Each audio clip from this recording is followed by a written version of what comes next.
Hello. Last night I started reading Women Talking and I had so many thoughts. I kind of thought what I would do is sit down and try and read it over the weekend. I know it's only 216 pages, so I think I should be able to get through this today or tomorrow. And I just thought that I would check in with you every 50 pages or so with my thinkings and my thoughts. If you don't have this book on your radar, madness, but let me just read you at the very start, there's a note on the novel. Between 2005 and 2009, in a remote Mennonite colony in Bolivia named the Manitoba Colony, after the province in Canada, many girls and women would wake in the morning feeling drowsy and in pain, their bodies bruised and bleeding, having been attacked in the night. The attacks were attributed to ghosts and demons. Some members of the community felt the women were being made to suffer by God or Satan as punishment for their sins. Many accused the women of lying for attention or to cover up adultery. Still others believed everything was the result of wild female imagination. Eventually it was revealed that 8 men from the colony had been using an animal anesthetic to knock their victims unconscious and rape them. In 2011, these men were convicted in a Bolivian court and received lengthy prison sentences. In 2013, while the convicted men were still in jail, it was reported that similar assaults and other sexual abuses were continuing to take place in the colony. Women Talking is both a reaction through fiction to these true life events and an act of female imagination. I've read so far 37 pages and I just want to go through my first impressions of the first chunk. The first thing is the women are meeting after the men have been taken away to the city, and this book seems to be the conversation of the women deciding what to do. Essentially, the men are going to come back on bail, they believe, and the women are being presented with the option of either forgiving the men as their religion dictates or leaving, which would be being excommunicated essentially from their religion, leaving a colony and a life that they know nothing outside of. Excellent choices. This meeting is being minuted and presented to us by a man. Already the man is giving me the shits. And he's clearly intended to. It's clearly commentary on how the most vulnerable women who don't have access to education are always filtered through the eyes of someone outside of themselves, and most often men in their community. While he's the character who is doing the minute taking is trying to be conscious of not editorializing, he still does editorialize, and his opinions don't seem to be overly harmful, but they're just not necessary. It's so dude, why must you speak? So that's the first thing that really hits you, because the very first little bit is him explaining how he's been approached and asked to take the minutes, and you're, after coming from that setup in the author's note and into the voice of a man, and the author is a woman, it's very confrontational. And then he tells a bit of his background story, which I found really interesting and engaging, is particularly the conversation he had with the librarian. This man has actually left the Mennonite colony and come back, which is very unusual, apparently. I know nothing about Mennonites. We'll get to that later. He has had the opportunity to talk to a librarian, and I actually want to read you from that conversation. The whole conversation is quite thrilling and interesting to me. I really enjoyed that. Especially this little bit from page 11 and 12. The librarian laughed. She said that if she had been in that green field with me, she would have helped me to have the feeling of somehow being forgiven. Forgiven for what, though, exactly? I asked her. Stealing pears? Drawing pictures of naked girls? No, said the librarian. Forgiven for being alive, for being in the world, for the arrogance and the futility of remaining alive, the ridiculousness of it, the stench of it, the unreasonableness of it. That's your feeling, she added, your internal logic. You've just explained that to me. I really liked that particular bit because it reminded me of my favourite quote from my favourite book, a passage from the Book of Daniel by E.L. Doctorow. Shawn the Book Maniac does an excellent reading of that passage in our crossover video, which I'll link in the show notes. The stench of life, the stink of life, the idea that it's fetid, but that is the essence to what makes it pleasurable and hedonistic is somehow related to this odor. That definitely appeals to my inner brain. I also really love that this little guide that he's found in life and who he has sucked wisdom from at a time when he needed help is a librarian. It's definitely an author / bookish person's moment to like put the all-knowing librarian into the story. I freaking love that. So then the other things I've noticed is when we talk about these women, when he gives descriptions about who the characters who are having this conversation about what to do with the rapists, when he's describing them, he often attributes to them these special skills, and they're such mundane things, like being able to eyeball distance or being able to choose the smallest container that an amount of something will fit in without having any empty space in the container or any of the thing left over, like the most accurate container size. As a skill, they seem so dated but also undervalued, and it's a weird thing. I don't know who of you follow my channel enough to know about my personal life, but I'm currently unemployed and I'm sort of trying to resettle in a simpler lifestyle while I go back to university. And part of that has been like growing our own food and cooking more things from scratch so that we're spending less money on takeaways and restaurants and even just like pre-prepared things. And the skills of like measurement without effort and being able to eyeball things are really useful and completely undervalued. And I wonder if a less capitalist society really would centre those things, and the fact that Miriam Teows has chosen to place value on these skills and also to connect them with womanhood and the role of women in this kind of like supremely gendered society. It's definitely like an old school gender division when it comes to labour tasks being very much male or female. I think that's super interesting and quite cool, and just sort of melded into my own observations about life. Another couple of just like really little things. There's 8 women in this discussion group and there were 8 perpetrators, and I just sort of, that number I found interesting in part because it's less than 12 jurors that you would have in a jury trial, and the number of victims seems to be quite high. Like it seems to be like every woman is in the colony has been victimized, and you don't get a big sense of how large the colony is, but I think it might be a few hundred people. Again, I don't feel like I know enough about Mennonite. The other thing is there are a few things that get mentioned that I'm like, would a Mennonite colony have that? Instant coffee was one, and sometimes they're mentioned and Miriam explains why they're there, but other times I'm like, is that an error? Or so I'm going to have to do some Googling around that sort of thing. Like, is instant coffee a modern convenience, or could I make instant coffee? Amazing. That's all my thoughts for now. I'm going to go and read like 50 pages or something and come back to you.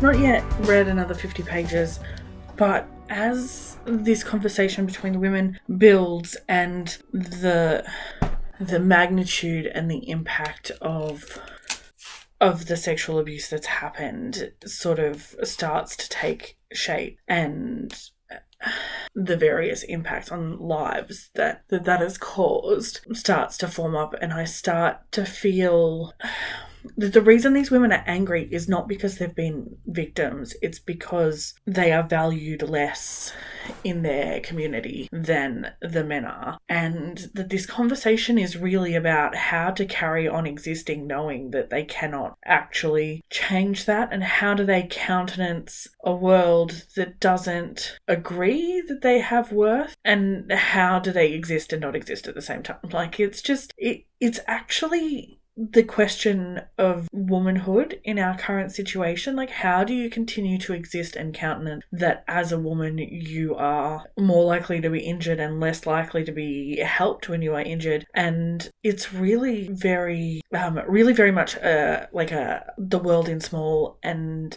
it's broken my heart a little bit. So I'm gonna eat a banana and then I'm gonna go back to reading. Oh my god, legit, but not all men. Yes, exactly this. Perhaps not men per se, but a pernicious ideology that has been allowed to take hold of men's hearts and minds. That's exactly what I was trying to say before. I was trying to say, when their belief doesn't allow for you to be a whole person, how do you continue to exist in a society with them? Which I guess is something that people of colour and queer people, and this is not just a women's issue, this is anyone who is othered by society issue. But this scenario really brings that conflict, and that it seems like something urgent to resolve, but it cannot be resolved because you cannot control what they think.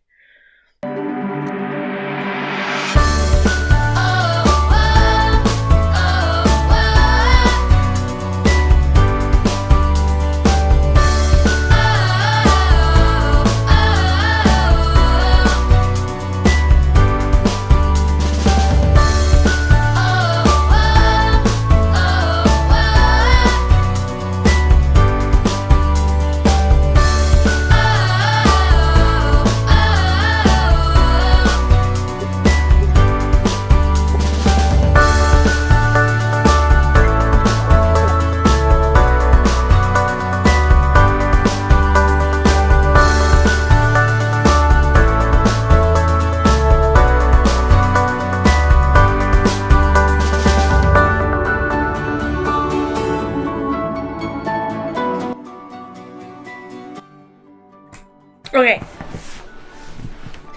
so I'm up to page 88. Duh.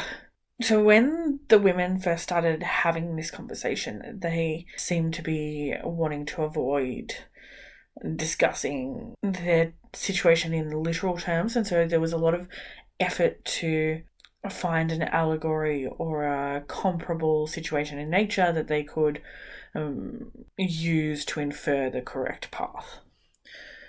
As that sort of very clearly is not going to work, the literal impacts of this sexual aggression start to filter into the story, and you start to hear about the children that have been conceived, the young girls with STIs, the probable incest when considering who the perpetrators are and who the victims are. There's also sort of a shaping up of the power of the bishop of the church within the colony, and his ability to do things like deny access to healthcare and counselling for the women who are victims in this instance. There's just a really bleak shape of an unjust society if you're a woman, but also at all. Like, all of these people are kept intentionally ignorant in order, I guess, to make them more compliant to the religious dogma that guides every element of their life. But in this particular case, with the sexual assault causing so much damage to these women, the lack of fairness and the lack of voice that they have in their society is really evident, and it's clearly a major thing Teows wants to talk about. But one of the things that I have noticed is probably one of my favourite themes to read about, actually, is how how the definition of madness and the institutional control of of crazy people is often used as a way to control dissidents, particularly to control women. And there is one character who, even by the other women in the room, is dismissed regularly as being batshit. And she's clearly actually just very fucking smart. Maybe a bit weird, given that she's a Mennonite. She's probably weird for a Mennonite, but I'd hang with her. I'd hang with crazy people too, so that's probably not a great indication. So that's sort of where I'm at, is getting quite emotional for me. A lot of these issues I find to be quite wrenching. I don't like to hear about women who have been assaulted and then denied care. And some of the assaults that there comes a point in the book where you realise how young the women they are talking about that have been assaulted are. And that made me want to spew. So there's that. I'm going to read another 50 pages.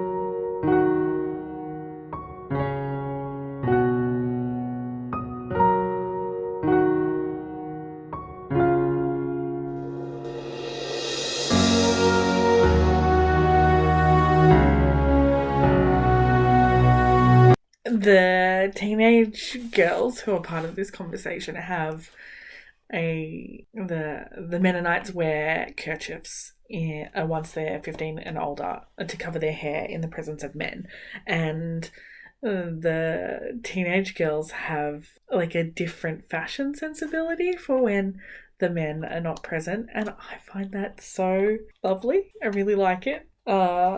That's a little bit joyful to me. It reminds me of being young and hanging out with girls and excluding the boys.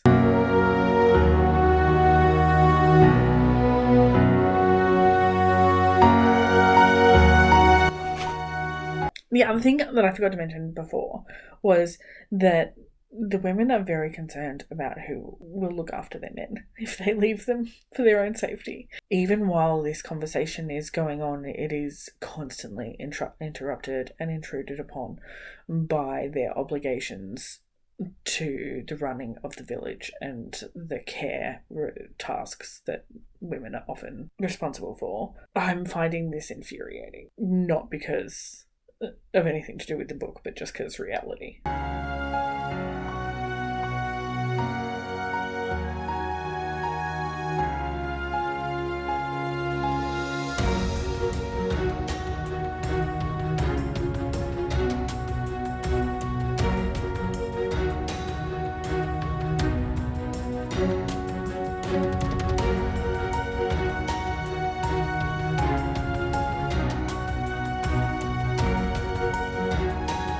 Okay, so there's this really interesting recurring question, and I don't know if it's true of the Mennonite faith, but the men in this book are requiring the women to forgive the perpetrators of rape. And the rapists. Why am I not just saying rapists? Anyway, it seems like you can't get into heaven if the victim of your wrongdoing doesn't forgive you as well as God. I don't know if that's true, but that's sort of the interpretation I'm getting from the text.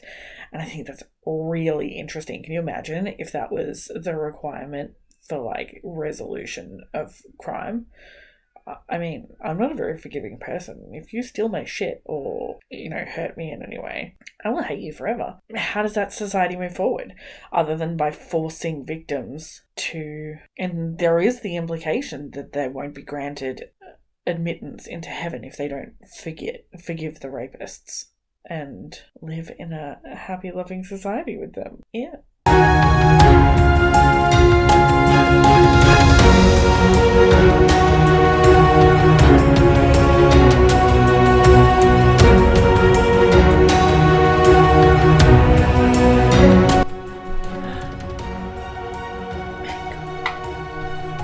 Thanks, babe.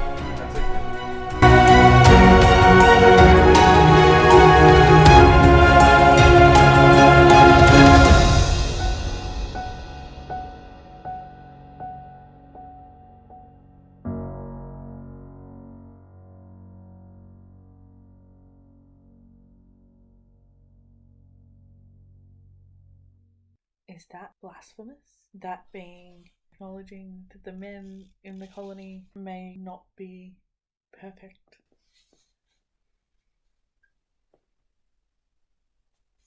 What about? I'm up to page 147. There's 216 of the whole book. I don't really want to get into the ins and outs of the ongoing conversation between the women, because I feel like that's starting to just like iterate the whole book for you. But it's very interesting to me how Miriam is using the women's faith to demonstrate power structures and societal structures, and how the things that are used against oppressed people are being delineated in this. And I just think this is very good. And I'm going to go back to reading it. Okay, I finished it. It was really good. I really liked it. I don't know if everyone will like the ending for a book that is about women and women's issues, as much as it is about like oppressive cultures generically. It is a woman's book, and it is about women. So for it to finish in the voice of a man is a little bit There's also sort of like an overarching romantic thing that he waffles on about. Not sure I'm a super big fan of that element, but it's not a disaster. It's just not necessarily the choice I would have made. This is the first Miriam Teows I have read, and I will absolutely be seeking out others. The writing was nice. The writing was layered and concise, not overly flowery or descriptive, just enough to give flavour to the story. The characters were varied, and given that they were almost entirely women, the central characters were each driven by their own motivations and their own values and their own interpretation of their religion and their own level of connectedness to their religion. There was no cookie cutterness, and the familial traits and through lines were there, but they weren't lazy. They were complex. So even just as a character study, this was super interesting, but it's not written as a character study. This is essentially a dystopian. It's one of those dystopians that's taken from our world that exists, which makes it just all the more frightening. I'm going to think about this book for weeks and weeks to come because it was thoroughly interesting. And I will definitely be Googling about Mennonite culture and also about like this specific incidents that inspired the book. I would recommend this for anyone who loves The Handmaid's Tale, for anyone who enjoyed... I recommend it for anyone who enjoys theatre. It's got the dramatic staged dynamic because it is, for the most part, a dialogue and a conversation. It does have that back and forth for the stage. So I feel like anyone who enjoys reading drama will really enjoy this. And anyone who's passionate about power structures and how they are set up in order to build and maintain power will find this interesting as well. I hope you'll read it. Anyone who has read it, I'd really like to hear what you think in response to my little thoughts as I've gone through here. Also, did you like this format? And let me know what you think about this type of video and whether I should do it again. Thanks for watching. Please like and subscribe, and I will catch you next time.